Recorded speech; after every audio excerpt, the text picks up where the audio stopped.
नमस्कार दोस्तों, मैं पवन किशोर एक बार फिर से आप सबका बहुत बहुत स्वागत करता हूं आपके अपने यूट्यूब चैनल स्टडी अड्डा 95 पर। तो दोस्तों, आज हमारी तरफ से आपके लिए बहुत इंपॉर्टेंट क्लास है और जैसा कि सुपर टेट या सी टेट या जिनको अब टेट देना है आने वाले समय में, या यूपीपी जो उत्तर प्रदेश पुलिस का एग्ज़ाम होने वाला है, या लेखपाल की बात की जाए, लेखपाल में खैर तो सिलेबस में है ही नहीं, तो ये वीडियो बहुत इंपॉर्टेंट है उनके लिए। और जो कह रहे थे कि सर जो ऑफलाइन क्लास में हमसे इस समय पढ़ रहे हैं उनके लिए भी इम्पॉर्टेंट है, क्योंकि जो चीज़ें उनको वहाँ समझ नहीं आई हैं यहाँ आकर के हम उनको वो समझ जाएंगे, एक बार वीडियोस देख लेंगे और एक बार ऑफलाइन क्लास में। ठीक है, तो आइए स्टार्ट करते हैं बिना देरी किए हुए। जो भी हमारे चैनल पर नए आए चैनल को सब्सक्राइब करें, बेल आइकन प्रेस करना बिल्कुल ना भूलें, ताकि जो भी नई वीडियोज अपलोड हो वो सबसे पहले आपके पास नोटिफिकेशन पहुँचे। ठीक है, तो आइए स्टार्ट करते हैं बिना देरी किए हुए।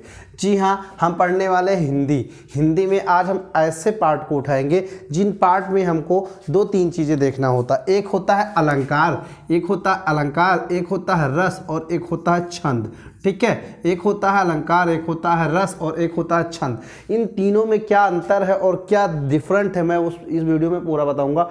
ठीक है, टाइम वेस्ट बिल्कुल नहीं होगा आज। फटाफट आप लोग सेशन को शेयर कर दीजिए और लाइक जरूर कर दीजिए। ठीक है, अलंकार की बात की जाए तो अलंकार में क्या होगा कि हमें काव्य सौंदर्यता देखने को मिली, काव्य सौंदर्यता देखने को मिलेगी। ठीक है, रस की बात की जाए तो इसमें भाव जागृत होगा और इसमें छंद का क्या होता है, रस, इसमें हमें रस की आहुति होती है, मतलब आनंद आता है। क्या आनंद आता है? आनंद के साथ साथ हमें मात्राओं का खेल है इसमें। क्या? मात्राओं का खेल। ठीक है, तो क्या है कि इस वीडियो के अंतर्गत अलंकार रस छंद, जिनको समस्या अलंकार रस छंद में होती थी अब बिल्कुल नहीं होगी। इसमें हमें काव्य की शैली को पढ़ना है, काव्य की शैली को जानना है और इसमें हमें रस मतलब भाव को जानना है। ठीक है, भाव को जानना है और इसमें हमें मात्राओं को सीखना है। बस यही डिफरेंट है तीनों में। एक चीज कॉमन होगी तीनों में, अलंकार रस और छंद में एक चीज कॉमन होगी कि इन तीनों में पंक्ति दोहा आपको खूब मिलेगा। ठीक है, पंक्ति और दोहा खूब मिलेगा। कहते हैं ना, बच्चे परेशान हो जाते हैं 9th-10th में, तो क्या कहते हैं, कबीरा साला चूतिया दोहा दिया बनाए और खुद तो साला मर गया हमको गया फंसाए। लेकिन यही दोहा और यही चौपाई, यही छंद, रोला सोठा, पंक्तियाँ, पद पंक्तियाँ, ये सब हमको याद करना पड़ेगा। तो ठीक है, आइए बिना देरी किए हुए स्टार्ट करते हैं फटाक से। हम आज पढ़ेंगे अलंकार। जिनको अलंकार में समस्या है, मैं दावे के साथ कह रहा हूँ आज के बाद उनको कभी भी अलंकार में कोई समस्या नहीं होने वाली है। अलंकार में उनको कोई समस्या नहीं होने वाली। ठीक है, अलंकार में उनको कोई समस्या नहीं होने वाली है। चलिए स्टार्ट करते हैं।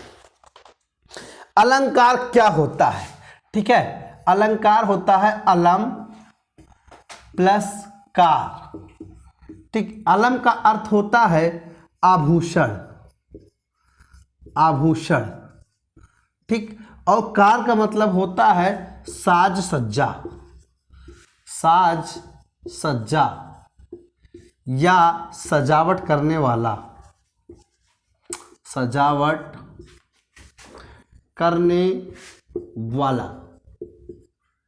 ठीक है, अलम का अर्थ होता है आभूषण और साज सज्जा करने वाला। अर्थात परिभाषा की बात करें तो काव्य की शोभा बढ़ाने वाले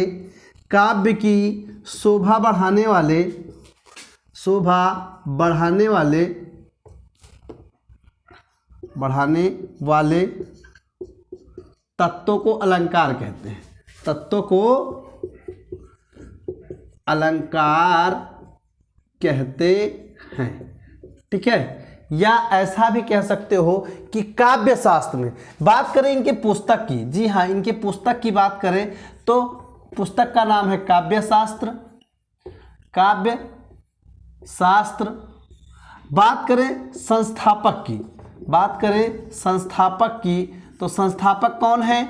जी आप फटाफट बताइए, अलंकार के संस्थापक कौन है? जी हाँ बताइए फटाफट, अलंकार के संस्थापक कौन है? भामा, आचार्य भामा जी हैं, आचार्य भामा जी हैं। जी बिल्कुल, कोई नहीं बताएगा इस पे क्या लोग क्या पढ़ाते हैं, पंक्ति दे देते हैं और पंक्तियों में आपको अलंकार छाटने बीनों को दे देते हैं। छाटना बीनना तो हम भी सिखा देंगे, लेकिन उससे पहले हमको जड़ मजबूत करनी पड़ेगी कि जड़ को हमको पढ़ के कैसे जड़ के साथ हम आगे बढ़ेंगे। ठीक है, काव्य की शोभा बढ़ाने वाले तत्वों को अलंकार कहते हैं। क्या कहते हैं? अलंकार कहते हैं। ठीक है, काव्य की शोभा बढ़ाने वाले तत्वों को अलंकार कहते हैं। अगर कहे काव्य शोभा करान धर्मान अलंकारन परच्छेद।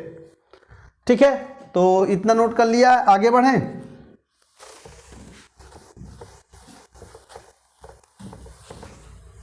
जी बिल्कुल, फटाफट जिन्होंने हमारे चैनल को सब्सक्राइब नहीं किया हमारे चैनल को सब्सक्राइब कर दें, फटाफट सब्सक्राइब कर दें आप लोग। तो पुस्तक का नाम है काव्य शास्त्र, पुस्तक का नाम है काव्य शास्त्र, संस्थापक हैं आचार्य भामा, संस्थापक हैं आचार्य भामा। ठीक है, देखो एक चीज और कह रहा है, काव्य शास्त्र में भामा जी ने कहा है, काव्य शास्त्र में भामा जी ने कहा है कि काव्य शोभा करान, काव्य शोभा करान अलंकारान, अलंकारन, काव्य शोभा करान धर्मान अलंकारन, धर्मान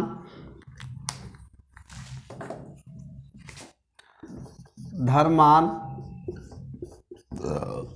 अलंकारन प्रच्छेद, प्रच्छेद मतलब काव्य शोभा करान धर्मान अलंकारन पक्षछेद का क्या अर्थ होता है? काव्य की शोभा बढ़ाने वाले धर्म का नाम अलंकार होता है। काव्य की शोभा, काव्य की शोभा, ऐसा भी कह सकते हो, काव्य की शोभा बढ़ाने वाले धर्म का नाम अलंकार है, धर्म का नाम अलंकार है। ठीक है, अलंकार है, धर्म के काव्य का नाम अलंकार है। बात की जाए अलंकार के भेद की, तो अलंकार के भेद को हम कभी नहीं पढ़ सकते हैं, क्योंकि अलग अलग आचार्य मुनियों ने अलग अलग अपने मत दिए हैं। ठीक है, लेकिन हमें क्या पढ़ना है? हमें उनके कम से कम 20 से 25 अलंकार पढ़ने हैं, 20 से 25 अलंकार पढ़ने हैं, और हम 3 पार्ट में वीडियो बनाएंगे, फर्स्ट, सेकंड और थर्ड, और पूरा अलंकार आपको एकदम विस्तृत समझाएंगे बिल्कुल, और बहुत बढ़िया से आपको समझ में आएगा। ठीक है,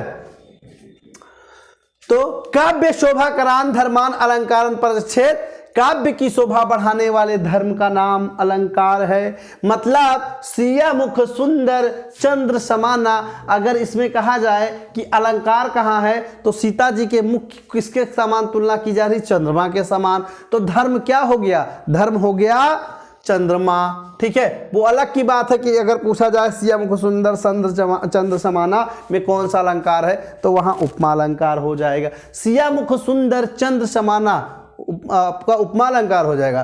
सिया मुख सुंदर, सिया जी का मुख चंद्र सुंदर है, सुंदर है, इतना अगर लिखेंगे तब पूछेंगे कौन सा अलंकार हो, तब आप लोग बताइएगा फटाफट। चलिए आगे बढ़ते हैं, इसको भी मिटा देते हैं, भामा और काव्य शास्त्र। चलिए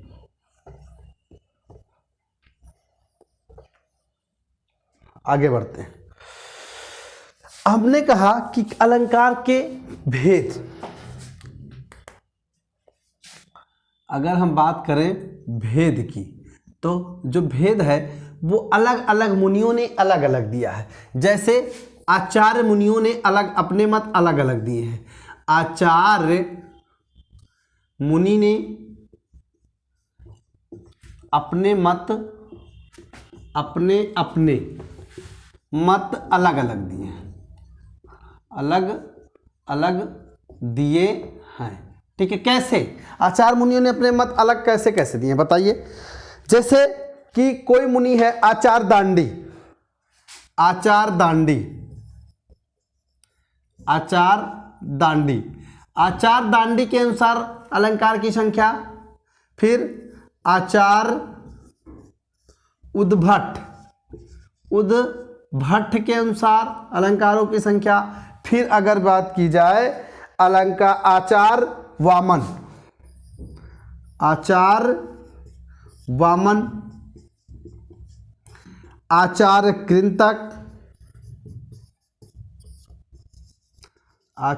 कृंतक और आचार भोजराय, इन सब के अकॉर्डिंग इन्होंने अलग अलग अलंकार माना है, इन्होंने अलंकार के अलग अलग गिनती की है, ठीक है। और वैसे बेसिकली हमको पढ़ना क्या होता है, हमको अलंकार में पढ़ना होता है एक शब्दालंकार, एक अर्थालंकार और एक उभयालंकार।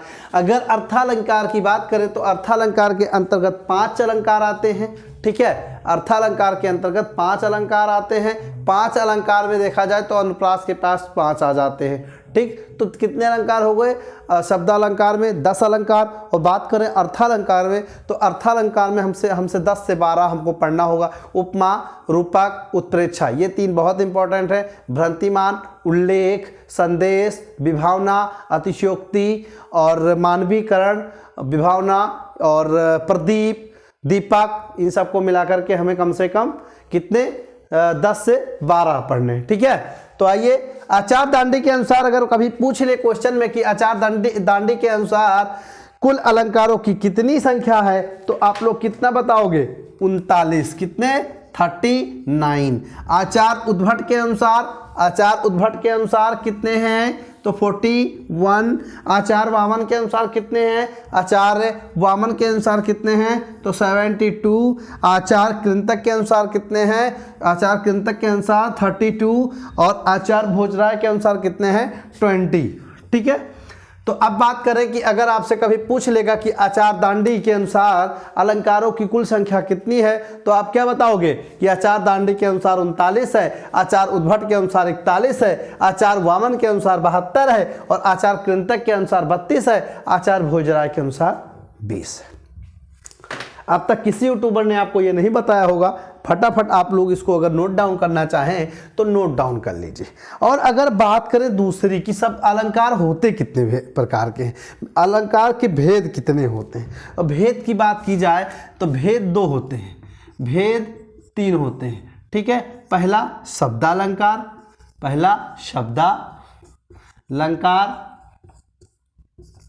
दूसरा अर्थालंकार और तीसरे की बात की जाए तो उभयालंकार, ठीक है। ये 3 होते हैं, शब्दा, अर्था और उभया। बस इन्हीं 3 को हमें पढ़ना है। फटाफट अगर आप नोट डाउन करना चाहें तो नोट डाउन कर लीजिए, नहीं तो आपको स्क्रीनशॉट लेनी है तो आप स्क्रीनशॉट ले सकते हैं, ठीक है। मिटाल दें, हम आगे बढ़ें, ठीक है। अब हम आते हैं सीधा भेद पर। तो 3 भेद जो होते हैं वो किस प्रकार से होते हैं, पहला क्या है, दूसरा क्या है और तीसरा क्या है। पहला क्या है, दूसरा क्या है और तीसरा क्या है, ठीक। पहला हमने बता दिया शब्दालंकार, पहले हम स्टार्ट करते हैं अब शब्दालंकार। किसी को कोई दिक्कत तो नहीं है, सभी को फटाफट बता दीजिए, सभी फटाफट बता दीजिए, समझ में आ रहा है। चलिए पढ़ते हैं। पहला शब्दालंकार, ठीक। शब्दालंकार क्या होता है, ठीक है, सब देख लेते हैं। शब्दालंकार, अर्थालंकार, ठीक है। एक होता है उभयालंकार, ठीक। बात करें इनकी डिफिनेशन की, तो शब्दालंकार जो होगा, जहां पर जब किसी पद या पंक्ति में शब्दों के माध्यम से चमत्कार उत्पन्न हो रहा हो या शब्दों के माध्यम से सौंदर्यता आ रही हो, वहाँ क्या होगा, शब्दालंकार होगा। और जहाँ पर अर्थ के माध्यम से चमत्कार उत्पन्न हो रहा हो, वहाँ क्या होगा, अर्थालंकार हो जाएगा। ठीक है, सब लोग फटाफट लाइक कर दीजिए, आप लोग के लिए बहुत मेहनत कर रहे हैं और बहुत कई बुकों से इकट्ठा करके ढूंढ के तब हम ये कंटेंट आपके लिए लेकर आए। ठीक है, तीसरा देखते हैं उभय अलंकार। उभय अलंकार का क्या होगा, शब्द और अर्थ के माध्यम से, मतलब दोनों के माध्यम से अगर शब्दों में चमत्कार उत्पन्न होता है तो उभय अलंकार होता है। आइए पहला पढ़ते हैं हम लोग, पहला पढ़ते हैं। पहला हम लोग पढ़ते हैं शब्दालंकार। शब्दालंकार को हम लोग पढ़ते हैं और शब्दालंकार में हम लोग पढ़ेंगे, शब्दालंकार में क्या पढ़ेंगे कि जब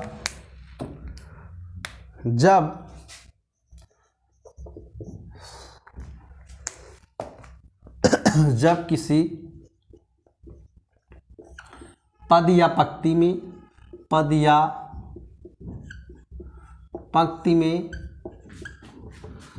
शब्दों के माध्यम से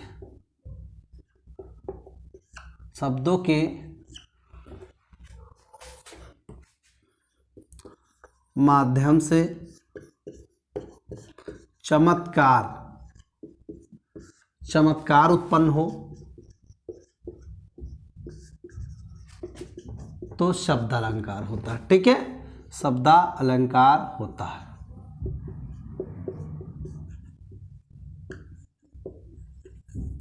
तो वहाँ शब्दालंकार होता है। ठीक है, समझ रहे हैं आप लोग, फटाफट बताइए, ऐसा लिखिए, समझ में आ रहा है आप सबको बढ़िया से, और इसकी क्लैरिटी कैसी है आप सबको दिख रही है। जब किसी पद या पंक्ति में शब्दों के माध्यम से कोई चमत्कार उत्पन्न हो तो वहाँ क्या होता है, शब्दालंकार होता है। ठीक है,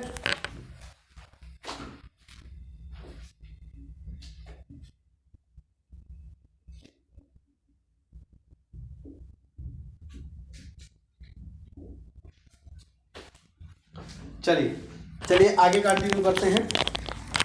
ठीक है, अब दूसरी चीज़ हम इसमें नोट करते हैं, थोड़ा सा नोट करते हुए चलेंगे, आप लोग फटाफट नोट करते हुए चलेंगे कि इसके भेद कितने हैं। अगर हम बात करें इसकी भेदों की, अगर बात करें हम इनके भेद की, तो इनके कितने भेद हैं आप लोग बताइए, इनके कितने भेद हैं। इनके 5 भेद हैं। पहला कौन सा है, पहला है अनुप्रास अलंकार।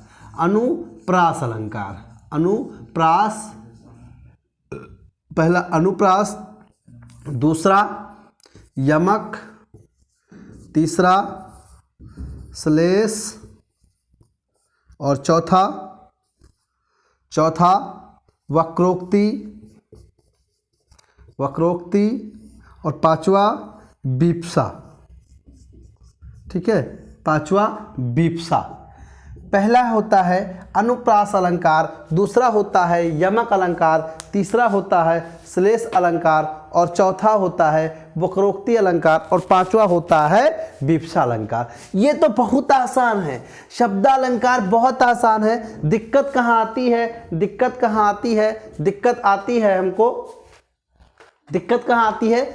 आती है अर्थालंकार में, उसको समझने में समस्या होती है।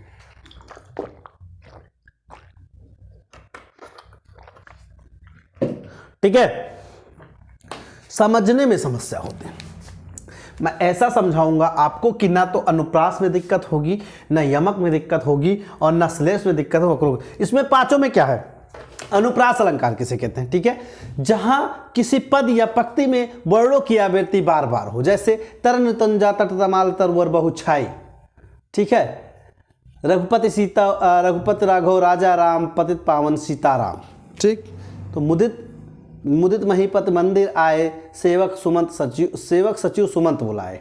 ठीक है, इन सब में क्या होगा, वर्णों की आवृत्ति बार बार हो रही है, इसलिए यहाँ अनुप्रास अलंकार होगा। दूसरा है यमक अलंकार। यमक में क्या होगा, जब किसी पद या पंक्ति में कोई एक ही शब्द 2 बार आया हो, लेकिन उसका अर्थ दोनों बार अलग अलग हो, उसका दोनों अर्थ बार दोनों शब्द का शब्द एक ही होगा लेकिन उनका अर्थ अलग अलग होगा, वहां क्या होगा, यमक अलंकार। जैसे जे 3 बेर खाती थी ते 3 बेर खाती है। ठीक है, माला फिरत जुग भया गया न मन का फेर और करिका मन का डार दे मन का फेर। ठीक है, इसमें हम बताएंगे आगे। तीसरा है श्लेष अलंकार। श्लेष का अर्थ होता है चिपका हुआ, श्लेष का अर्थ है चिपका हुआ, और चिपका हुआ का मतलब ये हुआ कि जब किसी पद या पंक्ति में, जब किसी पद या पंक्ति में कोई एक शब्द होगा जिसका कई अर्थ होगा, जिसका कई अर्थ होगा, ठीक है, वहां क्या होगा, श्लेष अलंकार। ठीक है, जैसे मंगन को देख पट्टी देत बार बार है। अगला वक्रोक्ति। वक्रोक्ति अलंकार मतलब हो गया कि जिसमें बातें बढ़ा चढ़ा कर की जाए, जिसमें बातें बढ़ा चढ़ा कर की जाए। जैसे बालों को खोल कर न चला करो दिन में, सूरज रास्ता भूल जाएगा। अब कितनी बढ़ा चढ़ा के बातें की गई हैं, बताइए। क्या कभी किसी लड़की के बाल खोलकर चलने से सूरज अपना रास्ता बदल देगा? नहीं, ऐसा तो नहीं है ना। विपक्षा अलंकार, जहां पर कोई शब्द दो बार आया हो, जिसमें आश्चर्य भी हो, या तो घृणा हो, या तो घबराहट हो, या तो हर्ष या खुशी हो, इन सब चीजों में क्या होगा, विपक्षा अलंकार। जैसे मधुर मधुर दीपक जले, मधुर मधुर दीपक जले। ठीक है, किसी को कोई समस्या तो नहीं है ना? आगे बढ़े, चलिए। इसमें एक बार रिवीजन के लिए आप लोग चाहें तो लिख सकते हैं फटाफट। अनुप्रास अलंकार। अनुप्रास अलंकार में लिखिए, जब पद में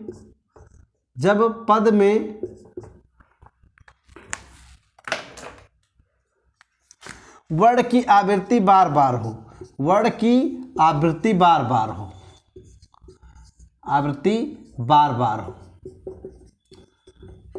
क्या होगा, अनुप्रास अलंकार होगा। ठीक है, अनुप्रास अलंकार होगा। ठीक है, अनुप्रास अलंकार होगा। अब अनुप्रास अलंकार को देखते हैं कि जब पद में वर्ण किया भी, अनु प्लस धन आर, अनु धन प्रास, ये क्या मतलब है भाई? अनु मतलब बार बार, बार बार। ठीक है, प्रास मतलब आने वाला, अनु मतलब आने वाला। ठीक है, आने वाला, बार बार पुनरावृत्ति होने वाला, बार बार पुनरावृत्ति होने वाला। अब अनुप्रास अलंकार में ही हमें बहुत कुछ पढ़ना है। चलिए, सबसे पहले हम लोग अनुप्रास अलंकार को पढ़ते हैं। अनुप्रास अलंकार में बहुत समस्या है सबको, और सबको आज होने नहीं देंगे। ठीक है, अगर स्क्रीनशॉट लेना तो ले लीजिए, वरना मिटा रहे।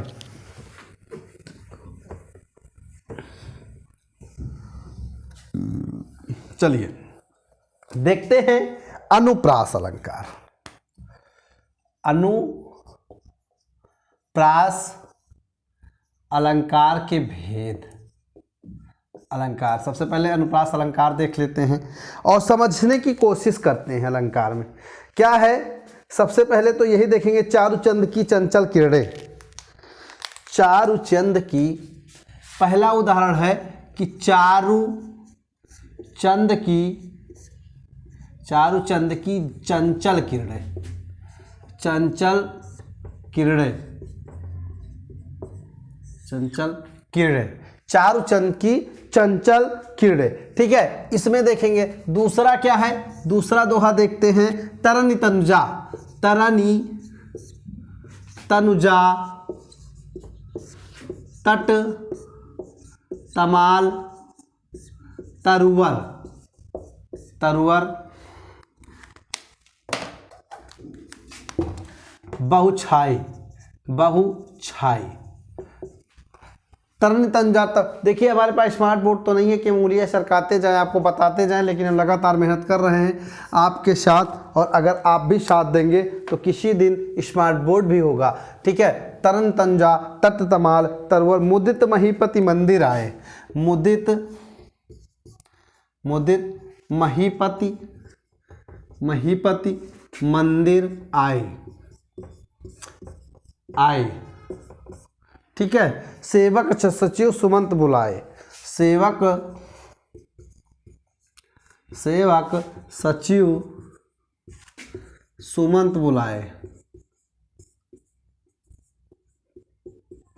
सेवक सचिव सुमंत बुलाए, मुदित महीपति मंदिर आए, सेवक सचिव सुमंत बुलाए। ठीक है, अब ये देखते हैं कि इसमें अनुप्रास अलंकार कैसे आपको पढ़ना है। ये देखिए अनुप्रास, चारुचंद की चंचल किरणें, चा चा चा, इसमें चा वर्ण की आवृत्ति हुई है। क्या हुआ है? चा वर्ण की आवृत्ति बार बार हुई है। ठीक है, ता ता ता ता ता, लगभग 4 बार ता वर्ण की आवृत्ति हुई है। ता वर्ण की आवृत्ति हुई है। ठीक है, तीसरा अगर देखें, मुदित महीपति मंदिर आए, सेवक सचिव सुमंत बुलाए, मा मा मा, ठीक है, सा सा सा, इसमें क्या हुआ है कि माँ की आवृत्ति। ठीक है, और नीचे वाली लाइन में सा की आवृत्ति, माँ की आवृत्ति और सा की आवृत्ति। ठीक है, माँ की आवृत्ति और सा की आवृत्ति। समझ गए ना? तो चारुचंद की चंचल किरणें खेल रही हैं जल थल में, और या तो फिर तरन तंजा तक तमाल सरोवर में उछाए, या मुदित महीपति मंदिर आए, रे सेवक सचिव सुमंत बुलाए। क्या होता है? मुदित महीपति मंदिर आए। ठीक है, इसमें माँ वर्ण की आवृत्ति बहुतों बार हुई है। ठीक, तो यहाँ क्या होगा? समझ गए ना अनुप्रास अलंकार। अब हम देखते हैं कि अनुप्रास अलंकार के भेदों की बात करें। अब भेद को समझने में समस्या। ठीक है, अब हम भेद को इतना बढ़िया समझाएंगे कि आपको समस्या ही नहीं होगी।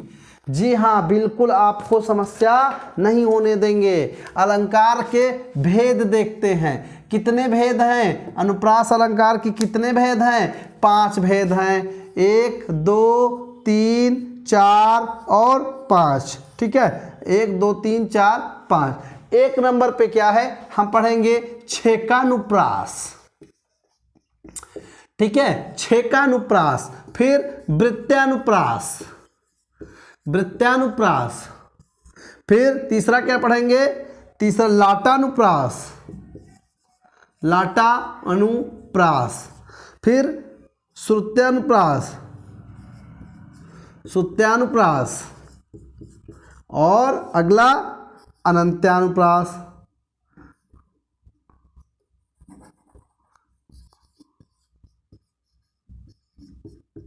अंत्यानुप्रास। ठीक है, तो ये हमें 5 अनुप्रास के भी 5 बेटे हैं। अनुप्रास अलंकार के भी 5 पुत्र हैं। कौन कौन से हैं? छेकानुप्रास, वृत्यानुप्रास, लाटानुप्रास, श्रुत्यानुप्रास और अनंत्यानुप्रास। बात करें अगर छेकानुप्रास की, तो छेका का अर्थ होता है चातुर्य।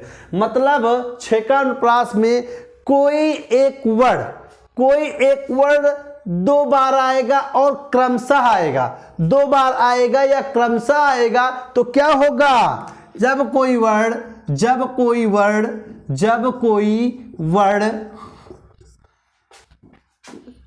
2 बार आए और क्रम में आए,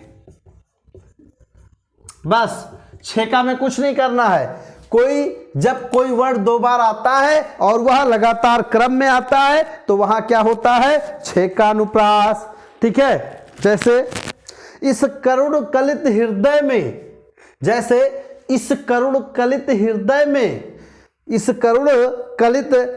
में क्यों बिगल रागनी बजती है। इसको लिख देते हैं ताकि समझ में आए। ये उदाहरण है छेका का। हम लिख रहे हैं, उदाहरण है जो छेका का। किसका है? छेका का। इस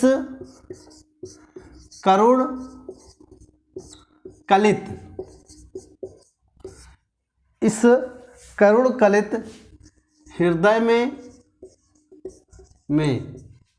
ठीक है,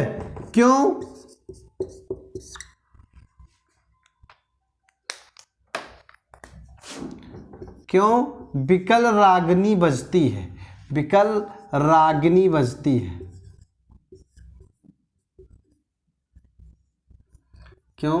विकल रागिनी इस करुण कलित हृदय में। देखो क्या कह रहा है, हमने कहा जब कोई वर्ड दो बार आए और क्रम से आए, जब किसी पद या पंक्ति में कोई वर्ड क्रम में आए और सिर्फ दो ही बार आए, यहां का वर्ड है जो दो बार आया है और क्रम में आया है, ये देखो क्रम में आया है, तो यहां कौन सा अलंकार होगा?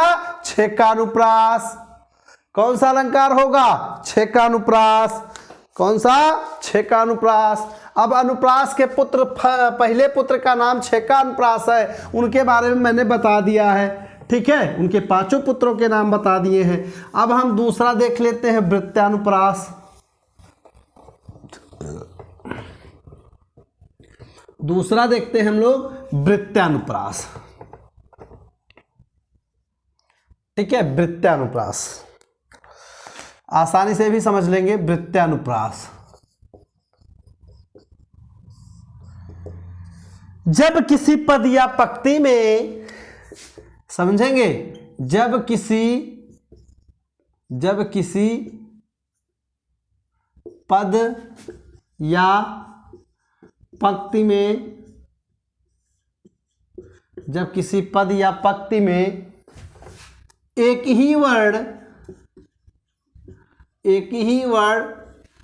तीन या तीन से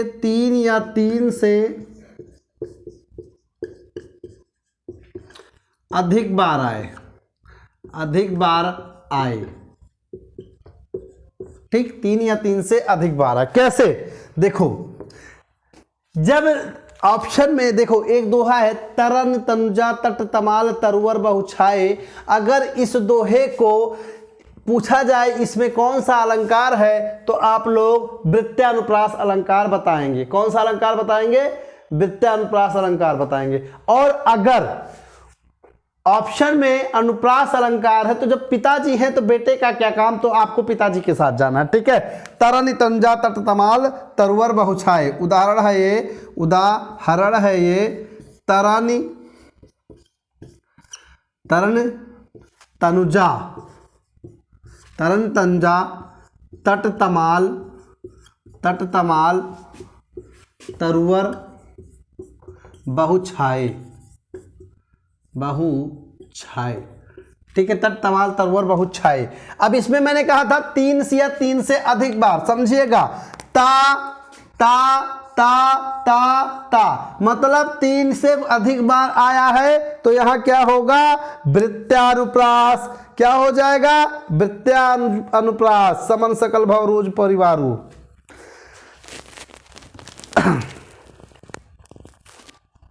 एक और देखते हैं, उदाहरण नंबर 2, रघुपति राघव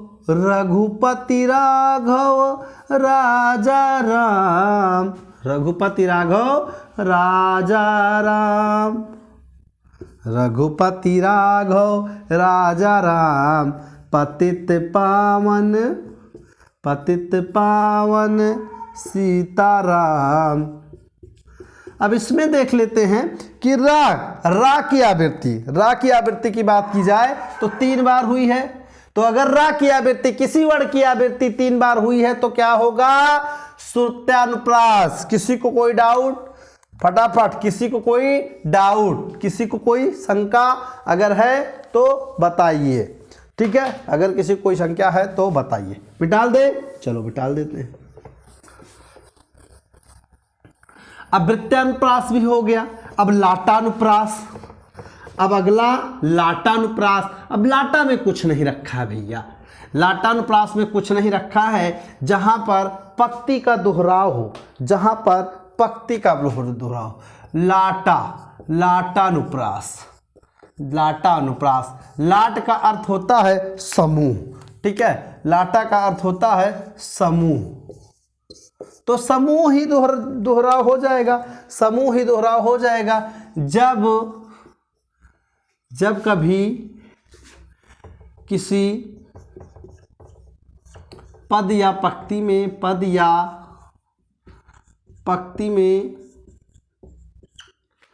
जब किसी पद या पंक्ति में वाक्य का दोहराव हो, वाक्य का दोहराव हो, ठीक है, वहां क्या होता है, वहां क्या होता है, वहां होता है लाटानुप्रास। जैसे उदाहरण देख लीजिए, उदाहरण नंबर 1, पूत कपूत तो का धन संचय, पूत सपूत तो का धन संचय, पूत कपूत तो का धन संचय, पूत कपूत तो का धन संचय, पूत कपूत तो का धन संचय। ठीक, ये देख लीजिए, पंक्ति के दोहराव की बात की जाए तो पूत पूत एक साथ है, लेकिन सपूत और कपूत अलग अलग है। तो का धन संचय, तो का धन संचय, मतलब ये पंक्ति, ये वाली पंक्ति, इसमें इसका दोहराव हुआ है, इसलिए यह लाटानुप्रास हो गया। इसमें कह रहा है कि पुत्र अगर लायकदार होगा, पुत्र अपना बेटा अगर लायकदार होगा तो उसके लिए धन संचय इकट्ठा करने की कोई आवश्यकता नहीं, वो धन इकट्ठा कर लेगा। और अगर पुत्र नालायक हो, पुत्र नालायक हो, बदतमीज हो, लुच्चा हो, कमीना हो, तो क्या होगा, वह कपूत है। अगर हम उसके लिए धन इकट्ठा करके रख भी देंगे तो वह धन क्या करेगा, व्यय कर देगा, इसीलिए इसके लिए धन की इकट्ठा करने की जरूरत नहीं है। तो यहाँ कौन सा अनुप्रास, कौन सा अलंकार है, लाटानुप्रास। ठीक है, वृत्यानुप्रास बचा है और अंत्यानुप्रास, वृत्यानुप्रास और अंत्यानुप्रास। फटाफट उसको भी एक बार देख लेते हैं, फटाफट हम लोग देख लेते हैं। ठीक है, इसको मिटा दे रहे हैं। पूत कपूत तो और भी दोहे हैं, बहुत दोहे हैं, लेकिन अभी इतना समय नहीं, एक समझाने के लिए काफ़ी है। जैसे औरों को जाचो कहाँ, जुन जाचो शिवराज, औरों को जाचो कहाँ, जिन जाचो शिवराज। मतलब औरन को जाचो कहाँ और औरन को जाचो कहाँ का रिवीजन हुआ है, 2 बार पंक्ति का दोहराव हुआ है, इसलिए वहाँ लाटानुप्रास होगा। एक जिन का अर्थ है कि जिन्होंने, और एक जुन का अर्थ है कि जिनने। ठीक है, आइए देखते हैं श्रुत्या। श्रुत्या, श्रुत्यानुप्रास में कुछ खास नहीं है। जब तावर्ग की आवृत्ति, तावर्ग की आवृत्ति होगी, कहने का मतलब है कि तालब जो है, तालब ही वर्ग की आवृत्ति होगी। जब तावर्ग की आवृत्ति होगी तो वहां श्रुत्यानुप्रास होगा।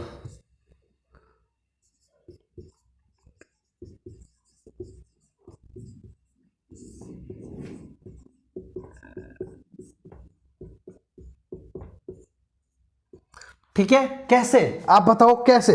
जब तावर की आवृत्ति, मतलब तावर का मतलब हो गया कि तालव्य वर्ग, तावर्ग मतलब ता, था, दा, धा, ना, इस वर्ग की अगर उसमें कहीं भी पंक्ति या दोहा में ये चीज दिखाई देगी तो वहां क्या हो जाएगा, श्रुत्यानुप्रास। ठीक है, जैसे तेहि निस में सीता पह जाई, तेहि निस में सीता पह जाई, तेहि निस में सीता पह जाई। अब इसमें देखो, ते और ता, 2 बार ता की आवृत्ति हुई है और तावर की आवृत्ति हुई है, तो इसलिए यह क्या होगा, इसलिए क्या होगा, ये हो जाएगा श्रुत्यानुप्रास। अगला देख लेते हैं, वृत्यानुप्रास। अगला अनुप्रास अलंकार हमारा खत्म हो रहा है, उसका ये अंतिम रहेगा वृत्यानुप्रास। क्या, वृत्यानुप्रास। वृत्यानुप्रास में क्या देखना है हमको, सॉरी, अनंत्यानुप्रास। अनंत्यानुप्रास, अनंत्यानुप्रास में अगर देखा जाए तो जब किसी पद में, पद के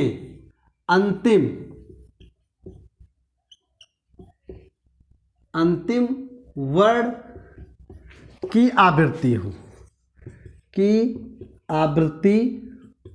आवृत्ति हो।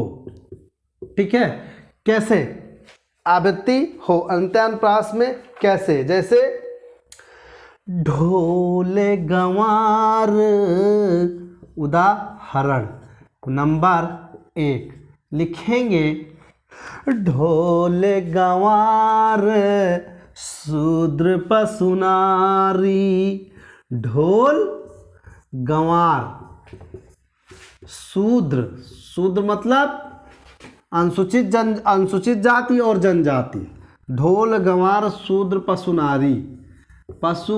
नारी, इसमें सकल ताड़ना के अधिकारी, सकल ताड़ना के अधिकारी।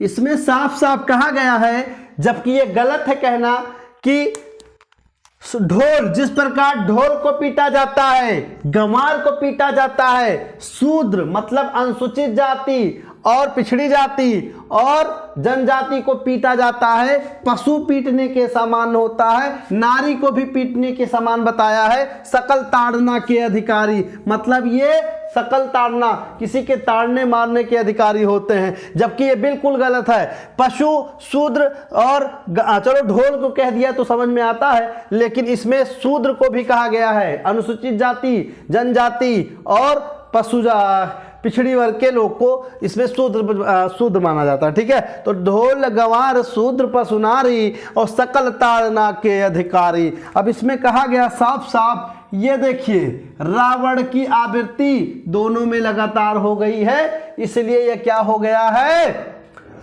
ये अनंत्यानुप्रास है। जब किसी पद के अंत वाले वर्ण की अंतिम वर्ण की आवृत्ति हो तो क्या होता है, हाँ ठीक है। और रघुकुल रीत, दूसरा लिखिए, रघुकुल रीत सदा चली आई,